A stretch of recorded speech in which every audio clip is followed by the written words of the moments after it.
Before you buy a single stock, you have to understand this because most people don't lose money in the market because they picked the wrong stocks. They lose money because they never really understood what investing actually is in the first place. So, in the next 10 minutes, I'm going to break down the three investing fundamentals that will completely change how you look at money. What investing is, the difference between saving and investing, and how risk and rewards actually work. Because if you get this right, everything else when it comes to investing becomes incredibly easy. So let's start with the important question. What is investing? At its core, investing is very simple. It's putting money to work so your money can generate more money. That's it. But this is where most people get it wrong. They think that investing is gambling. They think investing is trading. They think and really look at things to get rich quick. That is not investing. When you think of investing, it is ownership in a company. When you buy a stock, you are buying a piece of a business. So, for instance, if I'm investing in NVIDIA, I now own a piece of NVIDIA.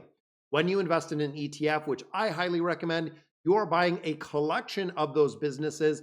You're not betting on the market, you are participating in the market. So think about it like this.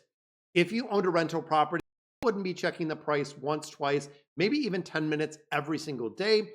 You'd care about number one, the income it produces. Number two, what is the long-term value? And number three, what is the stability over an extended amount of time? When you think of investing, that is exactly how it works. The stock market is simply a place where ownership is bought and sold every single day within the companies. Once you understand that and really understand it to a fundamental level, you can stop really reacting emotionally and start thinking like an owner within these assets. And of course, when it comes to assets and buying assets, holding them for an extended amount of time, because we have seen historically that the value of these go up. Now, let's talk about something that is very confusing for a lot of individuals: saving versus investing. They are not the same thing. They are two very, very different things. When you think about savings, it is about protection. When you think about investing, it is about growth. Savings is where money is going to sit in a savings account, a high yield savings account. When you look at investing, it is actually putting your dollars, putting your money to work for you. So let's make it very clear. Savings is for short term. Your emergencies, your bills, a purchase within the next 1 to 3 years is going to be saving. This is money that is in a savings account, a checking account, maybe even a money market or a high yield savings. It is safe, and that is where savings comes from. It is stable. It doesn't grow very much. And majority of that is FDIC or NCUA insured, which you know your money is kind of guaranteed. Now, on the other side of that, when it comes to investing, investing is longer term. We are talking 5 years or longer. When you start investing, it is retirement, it is financial freedom, it is building wealth, it is buying your time back through the constant and consistent contributions that you're buying assets to have ownership. So instead of just having your money sitting there in a savings account, your money is now exposed to growth through stocks, ETFs, and index funds. But here is the problem that a lot of people run into. They treat investing like a savings account, and they treat their savings account like an investing account. They are too conservative with long-term money. They are too aggressive with short-term money. That's completely backwards. If you need the money soon, again, 1 to 3 years, this money should not be invested at all. If you don't need the money for 3 or more years, it should be invested in the market, because here is really the key shift. Savings will keep you safe. Investing will make you wealthy, but you absolutely need both of these because you need to know what you're doing with each one of these. Now, of course, let's talk about the big concept that scares everybody, which is risk. When a majority of people think of risk, they think, I'm going to lose everything in the stock market. That's exactly what's going to happen. Now, we know, and if you've been an investor, that is not how real investing works.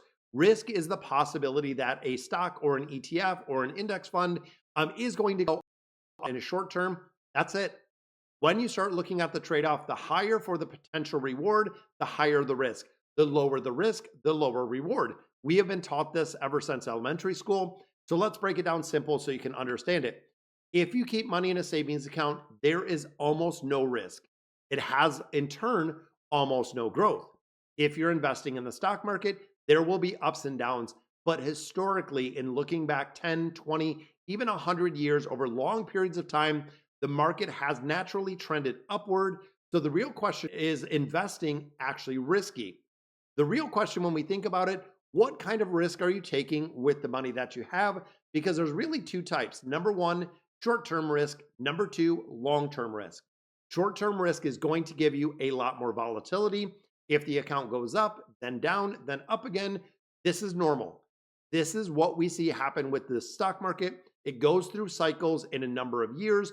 And if anything happens like the dot-com bubble, the housing market crash, COVID, even looking at war or anything of that nature, it can affect the longevity or really the term that you have the money in there. Because if your money never grows, inflation is going to eat it away. Right now, inflation is running around 3%. If you are not making more than 3%, technically you are losing money. It might not look like it when you do that 3.5% CD, but you're only getting that 0.5 difference because of inflation. And this is the part that most people miss. Playing it safe can actually be the riskiest decision that you've ever made over time because your money is losing purchasing power every single year. So when you invest, you're accepting that short-term uncertainty in exchange for the long-term growth that we're seeing. And once you understand that, you can stop really panicking every time the market dips because you can expect it and you know that the market is going to dip in its entirety. So let's bring it all together, guys. That's a lot of information. So let's tie it together. Investing is taking your money and putting it to work for you. Savings is protecting your money, that short term 1 to 3 years. And the risk is the price you pay for actual growth in the market. So if you remember anything from this video at all, remember this. You will never build wealth with just a savings account alone. You will build wealth by consistently investing in the market over an extended amount of time because of compounding. You need to let compounding do all of the heavy lifting. That is how average people, even thinking of a Warren Buffett, creates absolutely extraordinary results is the extended amount of time. If you have a 50, 60, 70-year runway that you've been investing, it is incredible to see the compounding over an extended amount of time. Because always remember, it's not about timing the market. It's not about chasing that hot stock that you've seen on social media, but it's really understanding the fundamentals and staying consistent when it comes to building out this portfolio. So of course, guys, if this really helped you in any way and really to simplify investing for you, the next step is to know where to actually start. In the next video, I'm going to break that down in its entirety, how beginners can actually invest in a step-by-step guide. So even if you're starting to zero, if you are new to the channel, make sure you're subscribed, give the video a thumbs up because we are actually growing incredibly well here. I'm pretty impressed with the growth, and welcome and thank you to all of the new subscribers to the channel. This channel, we do cover a lot of investing topics, but I also go out and cover some when it comes to financial literacy, education, when it comes to debt, when it comes to pretty much the financial well-being. And overall, started this channel because I seen a very, very big gap when it came to financial literacy in a younger generation. And if you don't have parents, if you don't have grandparents to actually teach you about the financial markets, about investing, about where to put your money, about different accounts like IRAs, Roth IRAs, 401ks, HSAs, all of this information, nobody is being taught, which again, really fails when it comes to the education system and not having the ability to at least teach and have people understand the basics when it comes to financial literacy. So guys, that's going to do it for today's video. Again, subscribe to the channel if you haven't and give the video a thumbs up. It helps it get out there to a lot of other people. But let me know in the comments down below exactly what you think. And as always, thank you guys for watching.